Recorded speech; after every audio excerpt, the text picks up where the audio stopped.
আজ মায়ের দর্শন দেখা করতে আসলাম বর্গভীমা টেম্পল। 150 বছর পূর্ণ বর্গভীমা টেম্পল, যেখানে পরিবার সমেত আজকে মায়ের দর্শন করতে যাওয়া হয়েছিল। এখানে দেখলাম খুব সুন্দরভাবে এই মন্দিরটা তৈরি করেছে। দেখলে মনে হবে না কি 150 বছর এর পূর্ণ মন্দির। মন্দিরে আসার পর দেখলাম এখানে সবাই প্রসাদ ভোগ কেনা হচ্ছিল। আমরাও ভোগ প্রসাদ নিলাম, 100 টাকা নিল। সেখান থেকে নিয়ে আমরা উপরে ধীরে ধীরে সিঁড়িতে উপরে উঠলাম।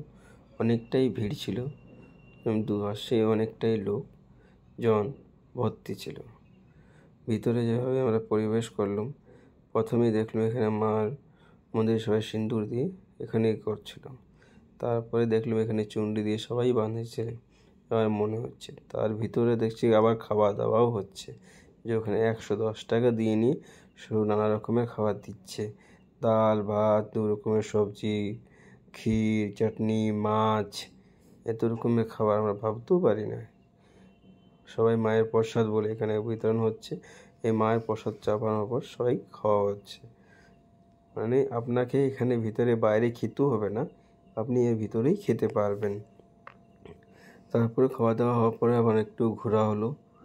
মন্দির তো অনেকটাই বড়, চারদিকে দেখা হলো, দেখে পরে খুব মনটা শান্তি পেলাম।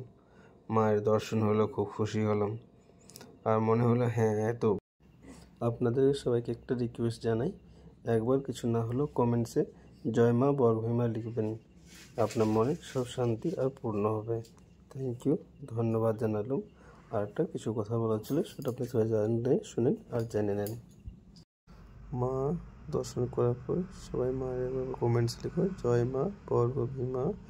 বাড়িতে আসার সময় একটা জিনিস জানলাম, যত লোকে জয় মা বর্গভীমা বলে তার মনোকামনা পুরো হয়, আর যা না বলে তার মনোকামনা অধুরাই থেকে যায়। বিশ্বাস না হলে একবার জয় মা বর্গভীমা বলে মন্নত করে দেখেন, আপনার সব পুরো হবে। যতই হবে পুরো হবেই, মানে পুরো হবেই।